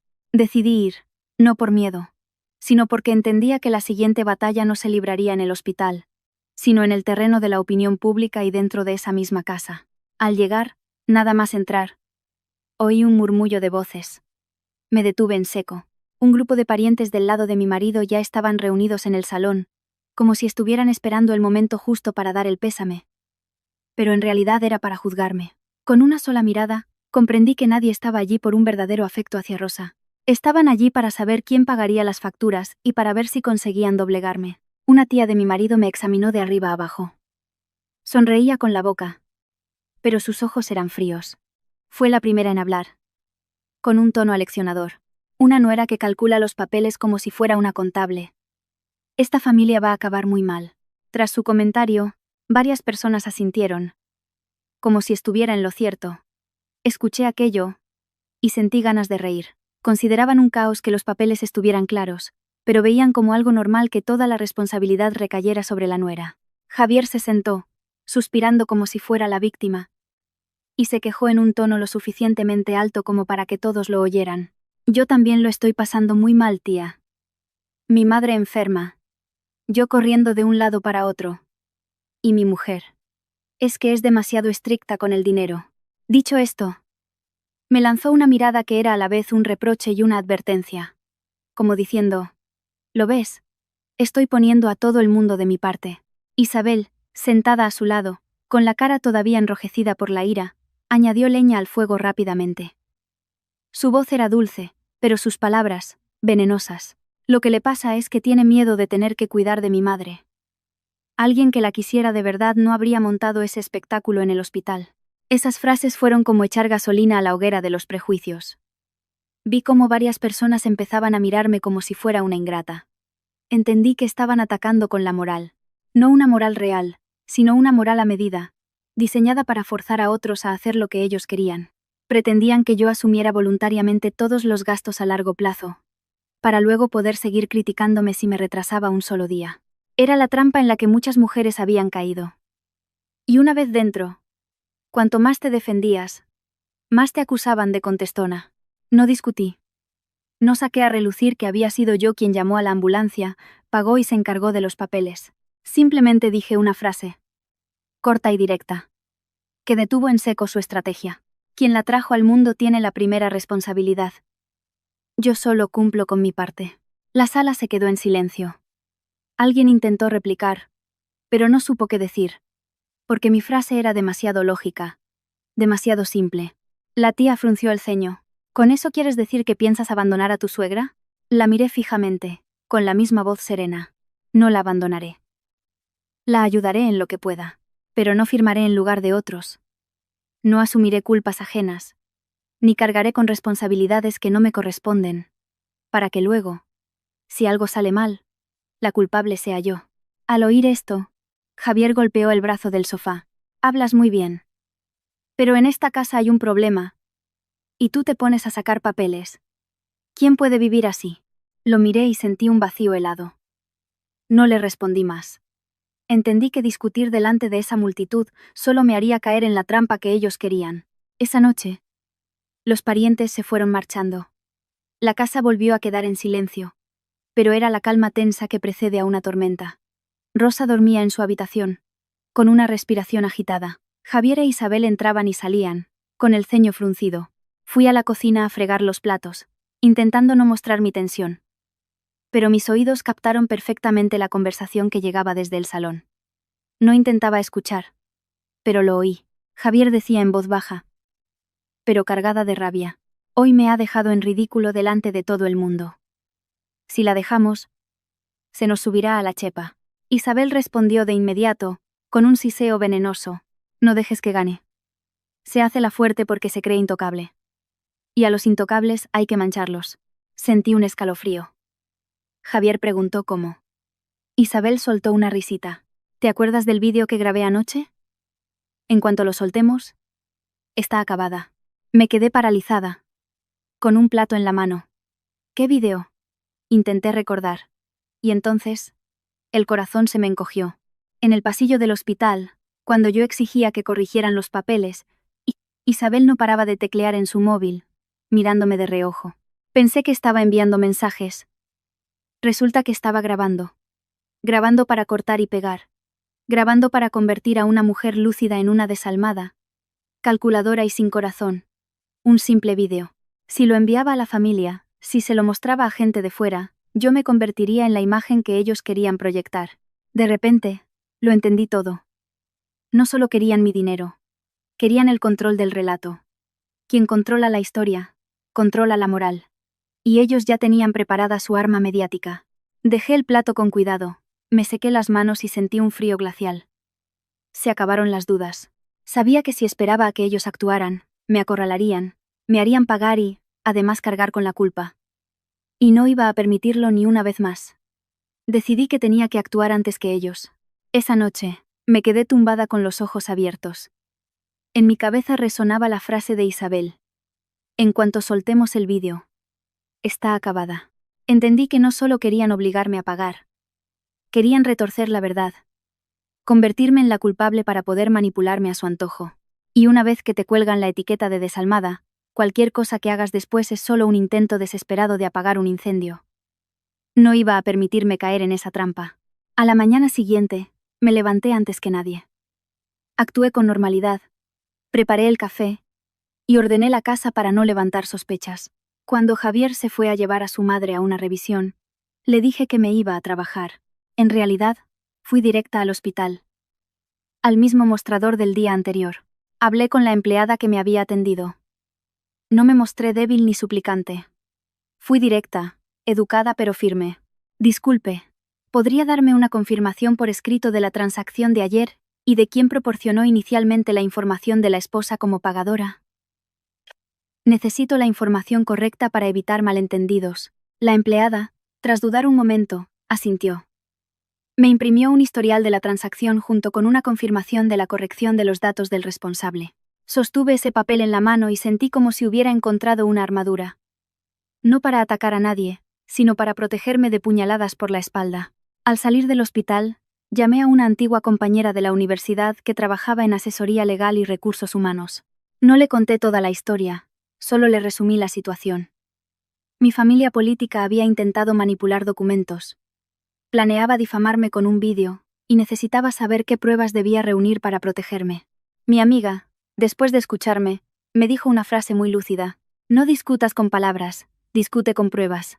Me explicó cómo separar legalmente los bienes, cómo guardar justificantes y cómo grabar conversaciones de forma legal para que no se volvieran en mi contra. Escucharla me dio un escalofrío. Me di cuenta de que había vivido demasiado tiempo en una fantasía de afecto familiar, olvidando que para algunas personas el afecto es solo una herramienta para aprovecharse de los demás. Cuando volví a casa, mantuve mi apariencia de normalidad. Javier estaba impaciente por el dinero de las facturas y las próximas visitas médicas, pero intentaba mantener una fachada de responsabilidad delante de su madre. Cada frase que decía incluía la palabra preocupado, como si él estuviera cargando con todo. Lo miraba y solo sentía un vacío. En un momento en que Javier estaba en su habitación, abrí las aplicaciones del banco y revisé detalladamente cada gasto de los últimos 2 años. Antes confiaba en él. Me decía que invertía el dinero en proyectos para la familia, así que nunca lo cuestioné. Ahora vi algo que me dejó helada. Había numerosas transferencias, regulares y extrañas, cuyo destinatario no era otro que Isabel. Me quedé mirando la pantalla durante varios minutos. Así que no era que Javier no tuviera dinero. Lo tenía, pero elegía dárselo a su hermana, a su familia. Mientras tanto, A mi madre la consideraban una carga. Y mi dinero no solo había servido para mantener esta casa, sino que lo habían estado desviando para financiar cosas sobre las que yo nunca tuve derecho a preguntar. Empecé a unir las piezas. Su frase: "No tengo ninguna obligación de mantener a tu madre", no había sido un impulso. Era su verdadera naturaleza. La naturaleza de un hombre dispuesto a usar el dinero de su esposa para su propia familia, pero que se volvía frío como el hielo con la madre de ella. La naturaleza de una familia que me veía como un instrumento financiero, y que solo sacaba a relucir la moral cuando necesitaba obligarme a obedecer. Llamé a mi madre. No me atreví a contarle mucho para no preocuparla. Solo le pregunté cómo se sentía. Al otro lado, su voz sonó débil y entrecortada. «Estoy bien, hija. No sufras por mí. Con la familia de tu marido, aguanta lo que puedas». Esa simple frase hizo que se me llenaran los ojos de lágrimas. Mi madre nunca me había exigido nada, solo temía que yo sufriera por ella. Mientras tanto, mi familia política, la que siempre hablaba de moralidad, usaba a mi propia madre como excusa para pisotearme. Al colgar, me quedé sentada en silencio durante un largo rato. Ya no sentía rabia. Solo sentía la necesidad de dejar las cosas claras. No planeaba una venganza, ni montar un escándalo para desahogarme. Solo quería que, a partir de ahora, cada cosa estuviera en su lugar. Quien es hijo, que cuide de su madre. Quien es marido, que respete a la familia de su mujer. Y quien quiera difamarme, que sepa que ya no soy tan fácil de manipular. Esa tarde, me acerqué a Javier y le dije algo que lo sorprendió. «Mañana he pensado ir al hospital a ver a tu madre. Voy a llamar a los tíos y primos para que vengan también. Así se anima y de paso limamos asperezas». Javier me miró y luego soltó una carcajada. La risa de alivio de quien acaba de ganar. «¿Lo ves? Al final, mi mujer sabe lo que tiene que hacer». Incluso se lo dijo a Isabel. «Te lo dije». Se pone un poco tensa, pero al final entra en razón. Isabel, al oírlo, seguía con una mirada resentida, pero sus labios se curvaron en una sonrisa, como esperando el siguiente acto.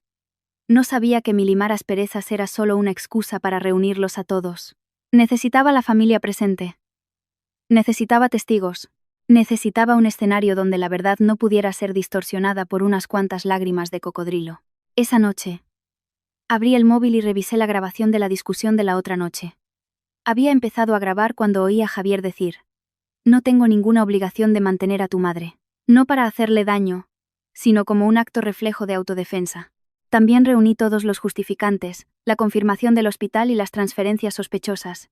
Lo guardé todo en una carpeta, como quien prepara una antorcha para encenderla en una habitación oscura. Miré al techo y suspiré lentamente. Me dije a mí misma que esto no era para ganar o perder. Era para restablecer los límites, para que nadie pudiera volver a usar la palabra moral para ahogarme. Y sabía, con total certeza, que al día siguiente, delante de toda la familia, diría una sola frase, pero sería suficiente para que mi familia política se quedara pálida al darse cuenta de que habían elegido a la persona equivocada para intimidar. A la mañana siguiente, me levanté temprano, preparé todo como un día normal, pero por dentro no sentía ninguna normalidad. Sabía que hoy sería un día decisivo, no para determinar quién tenía razón, sino para decidir si a partir de ahora seguiría dejándome manipular por la moral y las lágrimas falsas. Llamé a varios parientes de la familia de mi marido. Con un tono muy educado y breve, les dije: «Mi suegra ya ha superado la crisis y está en observación en el hospital. Os invito a que vengáis a verla para que se anime». Algunos respondieron con un vale formal, otros preguntaron con curiosidad cómo estaba. A todos les di la misma respuesta. «El médico dice que necesita ánimos. Cuanta más gente la visite, mejor». No añadí nada más. No quería que prepararan sus argumentos para atacarme. Javier, al oírme hacer las llamadas, se relajó visiblemente. Creyó que de verdad me había rendido, que tenía tanto miedo a la mala fama que estaba intentando ganarme el favor de la familia. Incluso se lo dijo a Isabel delante de mí, sin ningún reparo. «¿Lo ves?». Se pone un poco tensa, pero al final entra en razón. «Luego acuérdate de llorar en el momento justo para que los tíos vean lo poco que le importa a tu cuñada». Isabel sonrió con malicia. Oí cada palabra, pero no reaccioné. Me limité a ordenar mi carpeta de documentos, como si estuviera preparando mis cosas para una visita normal al hospital. En realidad, me estaba preparando para entrar en la obra de teatro que ellos mismos habían montado. Y esta vez, no iba a dejar que escribieran el guión ellos solos. Al llegar al hospital, Rosa yacía en la cama, todavía débil. Mantenía los ojos entrecerrados, media cara aún paralizada, y sus manos reposaban sobre la manta como si no tuvieran fuerza. En cuanto oyó entrar a Javier, gimió su nombre. Su voz era un susurro ronco, que inspiraba lástima y pena. Javier corrió a su lado, le cogió la mano y no paró de repetir: «Mamá, mamá», como el hijo más devoto. Pero yo me fijé en que miraba más hacia el pasillo que a la cara de su madre. Estaba esperando a su público. Menos de media hora después, los parientes empezaron a llegar. El pasillo se llenó de gente. El murmullo de las conversaciones era constante. Algunos parecían genuinamente preocupados, otros solo curiosos. Y otros habían venido a presenciar el juicio entre la familia y yo. Me quedé al pie de la cama, saludando a cada uno con una inclinación de cabeza, cumpliendo con mi papel. Un tío fue el primero en hablar. Con ese tono de reproche tan familiar: «Vaya con la nuera», esperando a que la suegra esté grave para preocuparse. Con una enfermedad así, toda la familia se trastorna. Varias personas asintieron. Javier aprovechó la oportunidad al instante, interpretando su papel de víctima a la perfección. «Yo no quería que pasara esto, tío. Pero mi mujer es muy estricta con el dinero. Ayer, en el hospital, montó una escena por los papeles. Pasé una vergüenza terrible», suspiró, como si llevara una carga enorme. Yo me quedé quieta, escuchándolo todo, sin interrumpir.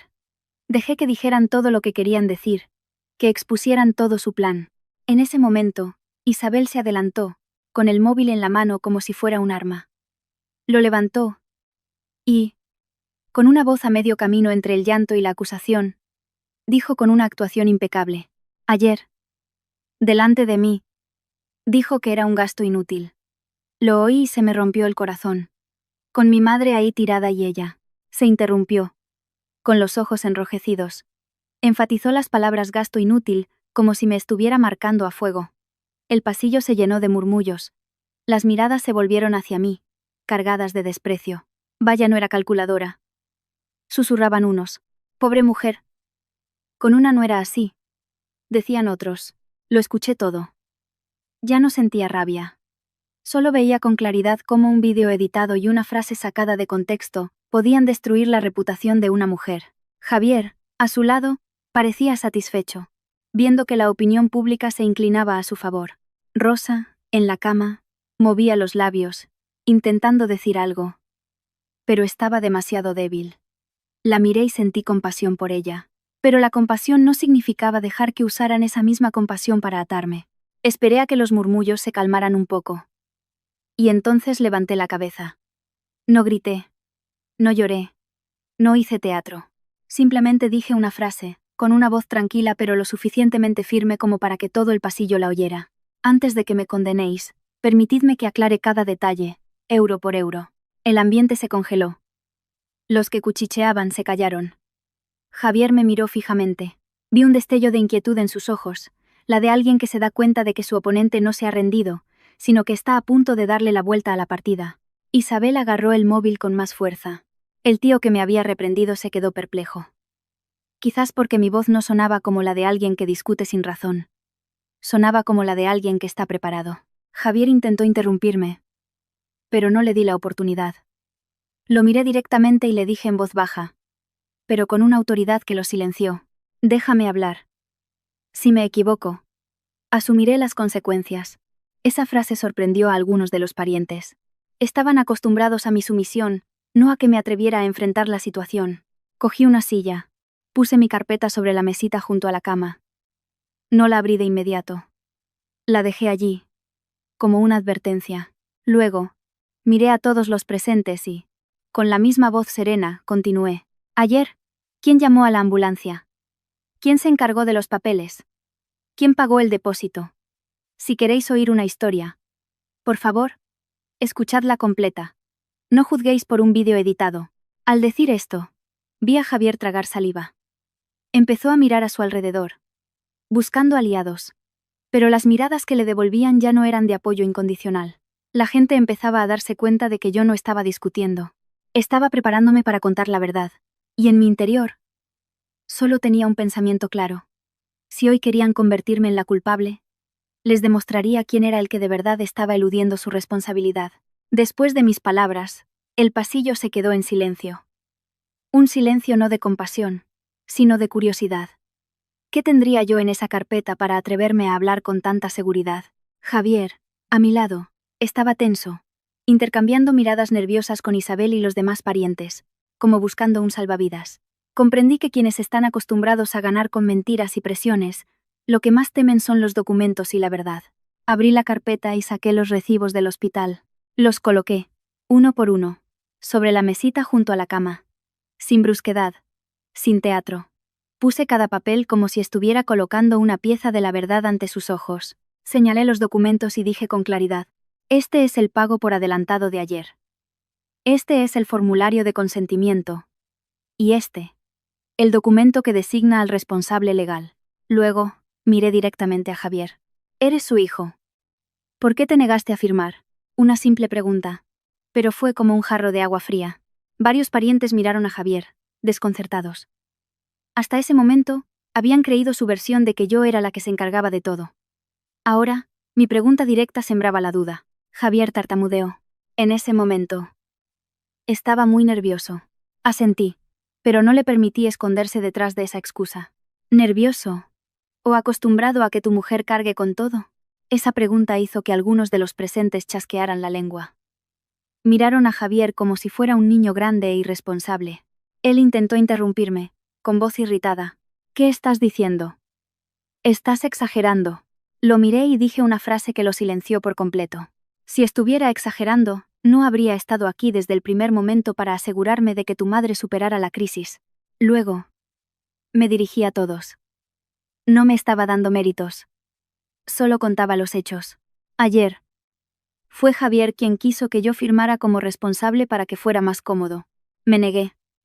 Porque si firmaba, cualquier problema futuro recaería sobre mí. Isabel, cada vez más incómoda, intentó desviar la conversación hacia el terreno de la moral, como siempre hacía, pero no le di la oportunidad. Saqué la confirmación del hospital y la mostré. Este es el justificante de la corrección de datos.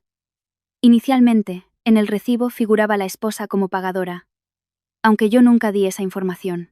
El hospital tuvo que corregirlo para que constara el nombre de su hijo como único responsable. Al decir esto, el murmullo en el pasillo se intensificó. La gente empezó a entender que no era solo una cuestión de dinero, sino un intento de tenderme una trampa. Un tío preguntó directamente: ¿y por qué pusieron esposa? ¿Quién lo dijo? Esa era la pregunta que necesitaba. No respondí por ellos. Miré a Javier. Se puso rojo, con los labios apretados. Isabel se quedó rígida. Nadie quería admitirlo. No insistí más. Sabía que si los acorralaba, se inventarían otra historia. Pasé a mi segunda carta, la que nunca imaginaron que tendría. Saqué varios extractos bancarios y los puse junto a los recibos. Señalé las transferencias repetidas. Y estos son los pagos que se le han hecho a Isabel durante los últimos 2 años. El ambiente cambió por completo. Todas las miradas se clavaron en Isabel. Ella, que todavía sostenía su móvil, empezó a temblar. Pero intentó mantener la compostura. Eso es mentira. Te lo inventas porque me odias. No discutí. Simplemente señalé el nombre del destinatario y el número de cuenta. El nombre está aquí. Las fechas están aquí. Las cantidades están aquí. Esto no lo digo yo. Lo dice el banco. Isabel abrió la boca para replicar, pero se quedó sin palabras. Otro pariente miró los extractos y preguntó con dureza: ¿de dónde sale este dinero? Respondí, mirándolo directamente. De mi sueldo. El dinero que, según Javier, era para invertir en la familia. Luego, me giré hacia Javier y le pregunté con una suavidad letal: ¿qué clase de inversión consiste en transferirle dinero a tu hermana cada mes como si fuera una nómina? Javier se quedó blanco. Intentó forzar una sonrisa y decir que eran cosas de pareja. Pero la excusa ya no funcionaba. Los parientes estaban viendo la verdad. Esta nuera no es que no se preocupara. Es que se preocupaba tanto que su familia política lo había dado por sentado. Isabel cambió de táctica. Se acercó a la cama, llorando. Mi madre está aquí enferma y tú te pones a hacer esto. ¿No tienes corazón? Intentaba usar la moral para tapar los extractos bancarios.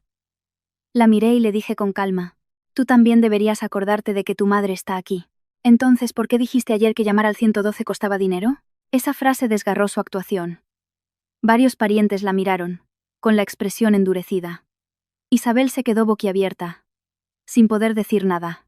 Sabía que, a pesar de los papeles y los extractos, todavía podían argumentar que eran acuerdos privados de pareja. Necesitaba un golpe final para cerrar el asunto. Saqué mi móvil.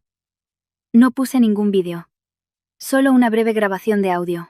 Miré a mi alrededor y dije con claridad: decís que no tengo corazón, que no quiero a mi suegra. Antes de juzgarme, escuchad solo una frase. Le di al play. La voz de Javier resonó, clara y fría. No tengo ninguna obligación de mantener a tu madre. Una sola frase. Pero fue suficiente para que el pasillo se quedara en un silencio sepulcral. Nadie esperaba que tuviera una grabación. Algunos se taparon la boca. Otros abrieron los ojos como platos. Varios se giraron para mirar a Javier como si acabara de abofetearse a sí mismo. Detuve la grabación de inmediato. Miré a los parientes y dije despacio: la persona que dijo esto es la misma que, al día siguiente, me exigió que pagara para salvar a su propia madre. Así que, decidme, ¿quién es el que tiene decencia aquí? Nadie pudo responder. Javier temblaba, con la mirada perdida. Rosa, en la cama, que había oído fragmentos, abrió los ojos de par en par. Su expresión cambió. Miró a Javier y luego a mí, con una mezcla de confusión y miedo. Y yo, de pie en medio de todo aquello, no sentía ninguna satisfacción. Solo tenía una cosa clara. A partir de ese momento, ya no podrían contar la historia a su manera. Cuando la grabación terminó, la apagué de inmediato. No quería regodearme. Solo necesitaba que una frase de verdad pusiera fin a sus mentiras. El ambiente en el pasillo se volvió gélido. Los murmullos cesaron, y solo se oía el pitido monótono del monitor cardíaco, un sonido que de repente parecía siniestro. Rosa, en la cama, se agitó. Intentó incorporarse, pero sus fuerzas la abandonaron. Con los ojos muy abiertos, me miró a mí, y luego a Javier. Su voz era un susurro ronco, que apenas salía de su garganta. No era. ¿Cómo has podido? Era una mezcla de reproche y lamento. La reacción automática de quien siempre ha culpado a la nuera de todo. Javier, al oír a su madre, vio un destello de esperanza. Creyó que se estaba poniendo de su lado. Se acercó a la cama, con un tono de falsa compasión. ¿Lo ves, mamá? Te lo dije. Se pone así. Ella se detuvo, sin saber cómo continuar delante de los parientes, con el eco de la grabación aún en el aire. Pero su intención de culparme era evidente. Me acerqué a la cama. No me incliné con sumisión, ni me mantuve a distancia. Me coloqué lo suficientemente cerca para que Rosa me oyera, y lo suficientemente erguida para que todos vieran que no me escondía. Dije despacio, con cada palabra afilada, pero sin rencor: nunca he eludido mi responsabilidad. Solo estoy siguiendo el ejemplo que usted y Javier me han enseñado. El pasillo volvió a quedarse en silencio. Los parientes se miraban, desconcertados. No esperaban que me atreviera a hablar así delante de mi suegra enferma. Rosa me fulminó con la mirada, respirando con dificultad. Quiso replicar, pero su lengua no le respondía. Isabel intentó intervenir. ¿Qué quieres decir? Mi madre está enferma y tú. Me giré y la miré. Una simple mirada fue suficiente para que se callara. Sabía que los papeles seguían sobre la mesa, irrefutables. Volví a mirar a Rosa, manteniendo mi tono sereno. Usted me enseñó que cada uno debe cuidar de los suyos. Usted me dijo que los de fuera eran eso. Gente de fuera. Que una hija casada debe ocuparse primero de la familia de su marido. Así que, a partir de hoy, le devuelvo sus obligaciones a quien le corresponden. Al decir esto, oí a varios parientes contener la respiración. Alguien se llevó una mano al pecho, como si mis palabras le hubieran dolido, porque tocaban una verdad que siempre habían aceptado: que la nuera debe cargar con todo. Coloqué la carpeta de documentos sobre la mesita, con suavidad, como si estuviera trazando una frontera. Dentro estaban el formulario a nombre de Javier, los extractos bancarios y la confirmación del hospital. Continué, dirigiéndome esta vez a Javier, con una voz fría: eres su hijo, así que cuida de tu madre. Mi dinero ya no se usará para comprarle una falsa moral a tu familia. Enfaticé la palabra comprar, porque eso es lo que habían estado haciendo. Negociar con mi dinero a cambio de una apariencia de moralidad. Javier se quedó petrificado, pálido como si le hubieran drenado la sangre. Abrió la boca, pero no le salieron las palabras. Vi en sus ojos el desconcierto de quien, acostumbrado a ganar con presión, se encuentra de repente con alguien que ya no tiene miedo. Miró a los parientes, pero ellos ya no estaban de su lado. La grabación y los documentos los habían hecho recapacitar. Rosa, ahogada por la rabia, miraba los papeles como si fueran algo que nunca debería haber existido en su casa. En su mente, yo siempre debía ser la nuera sumisa. La que calla, la que paga, la que aguanta. Nunca imaginó que me atrevería a poner las cartas sobre la mesa delante de ella. Su mirada era una mezcla de miedo, arrepentimiento y rabia por haber perdido el control. Los parientes empezaron a cuchichear de nuevo, pero esta vez no era sobre mí. Un hijo que deja que su mujer cargue con todo. Decía uno. Dice que no tiene obligación con su suegra. Pero exige que su mujer cuide de la suya. No tiene sentido, comentaba otro. Esos comentarios fueron como alfileres clavándose en el orgullo de Javier. Isabel ya no pudo seguir fingiendo. Rompió a llorar. Pero esta vez, era un llanto real. El llanto de quien se ve acorralado, con miedo a perder sus privilegios y su reputación. Has destrozado a mi familia. Eres cruel. Sollozó. La miré y le respondí con una frase corta. Si soy cruel o no, que lo digan los papeles. Se quedó sin respuesta. Porque los papeles no mienten. Me volví hacia Rosa una última vez. No deseo que esté así. Espero que se recupere. Pero no puedo seguir viviendo como si fuera el cajero automático de esta casa. No huyo de mi responsabilidad como persona. Pero me niego a ser la que cargue con las culpas de otros. En ese momento, sentí que el ambiente había cambiado por completo. Ya nadie me miraba como a una culpable. Al contrario, muchas miradas reflejaban una cierta comprensión, como si acabaran de darse cuenta de que algunas nueras no son malas, sino que se las obliga a serlo hasta el agotamiento. Javier seguía inmóvil, sin escapatoria ni palabras que pudieran salvar su honor. Y yo, por primera vez en años, sentí que podía respirar hondo. No por haber ganado, sino porque por fin había dicho lo que tenía que decir. En el momento justo. En el lugar adecuado y a las personas correctas.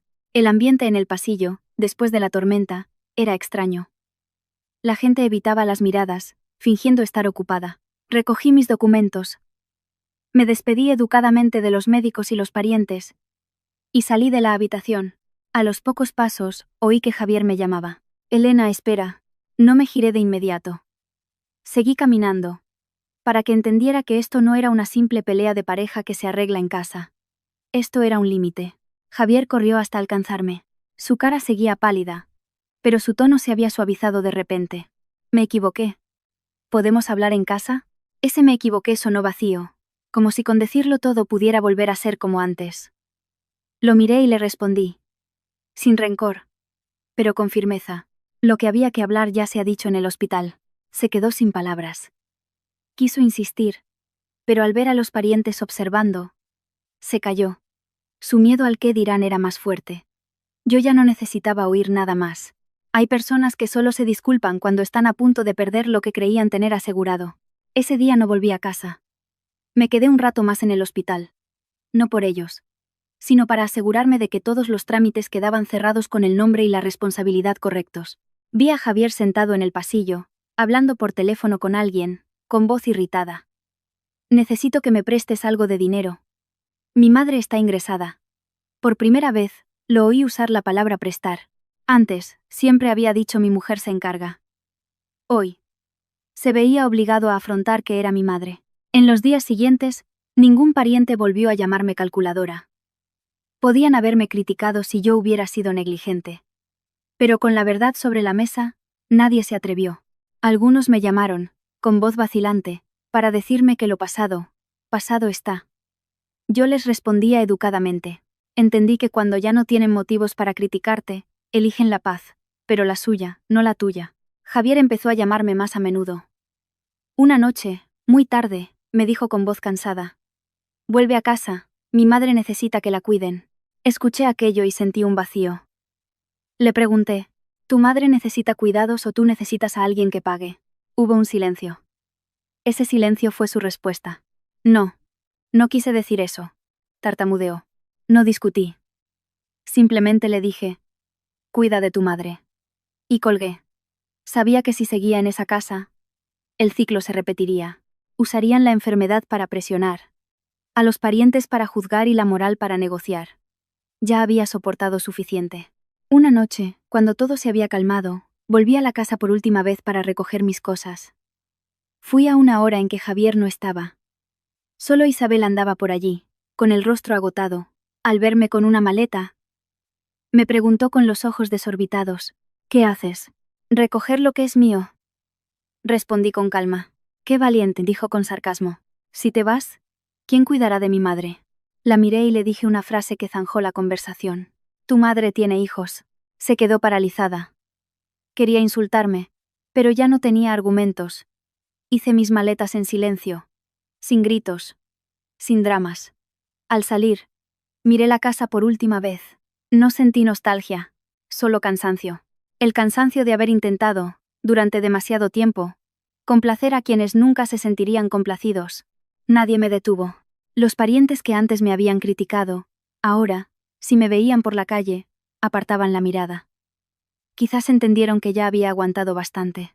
Y cuando la gente se da cuenta de su error, a menudo elige el silencio para no tener que pedir perdón. Rosa pasó una larga temporada recuperándose. Fue entonces cuando experimentó lo que era depender únicamente de sus hijos. Se acabaron la nuera que corría con los papeles, la que pagaba con su tarjeta, la que firmaba como responsable. Javier tuvo que llevarla a las revisiones, escuchar las indicaciones del médico, firmar cada documento y pagar cada factura. Empezó a sentir en su propia piel lo que él me había hecho pasar a mí: el cansancio, la preocupación, el miedo y la impotencia de ver que el dinero no crece en los árboles. Isabel, sin el apoyo económico, empezó a culpar a su hermano, a su madre, a la vida. «Fuiste un idiota por dejar que te diera la vuelta a la tortilla». Al enterarme, no sentí satisfacción, solo una extraña ironía. Cuando vives del dinero de otros, al perderlo, nunca te culpas a ti mismo. Siempre buscas a quien echarle la culpa. La familia se resquebrajó. Ya nadie se atrevía a usarme como escudo, porque yo ya no estaba allí para serlo. La casa que parecía tan sólida resultó serlo solo porque había alguien debajo sosteniéndola. Yo me mudé cerca de mi madre. Le preparaba la comida, la llevaba a sus revisiones, escuchaba sus historias de juventud. Y sentí mi corazón más ligero que nunca. Ligero, porque ya no vivía con el miedo al qué dirán. Ligero porque entendí que ser una buena hija nunca es un error. El error es dejar que otros conviertan tu amor en una herramienta para su propio beneficio. Una tarde, mientras esperaba con mi madre en la consulta del médico, ella me apretó la mano. «Tengo miedo de que sufras por mi culpa», dijo con su voz suave. La miré, vi sus arrugas, su pelo cano, y le sonreí. «No sufro, mamá. Simplemente, he aprendido una lección. Comprendí que la devoción filial no es algo que se pueda negociar. No consiste en aguantar en silencio, ni en dejarse pisotear en nombre de la familia.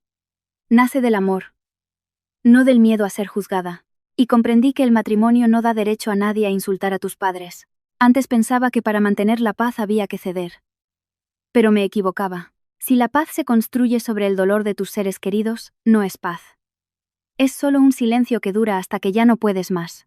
Al salir del médico, mi madre me sonrió. «Cerca de ti, estoy más tranquila», dijo. Sentí que se me humedecían los ojos. Me di cuenta de algo muy simple. Cuando vives con honestidad, sin cambiar tu dignidad por una falsa tranquilidad, las personas que te quieren sienten esa seguridad. Esa noche, pensé en la palabra egoísta, esa etiqueta que a menudo se nos pone a las mujeres cuando decimos no. Antes le tenía miedo, ahora entiendo que, a veces, decir no no es egoísmo, es autoprotección. No sé qué me deparará el futuro, pero sé una cosa. Cuando aprendes a poner cada cosa en su sitio, aunque te canses, ya no te sientes perdida. Vivo de tal manera que, cada noche, al acostarme, no me siento avergonzada de mí misma. Si algo he aprendido de esta historia, es algo muy sencillo. Y cuando conservas tu dignidad, la vida, de una forma silenciosa pero segura, siempre encuentra la manera de devolverte la justicia.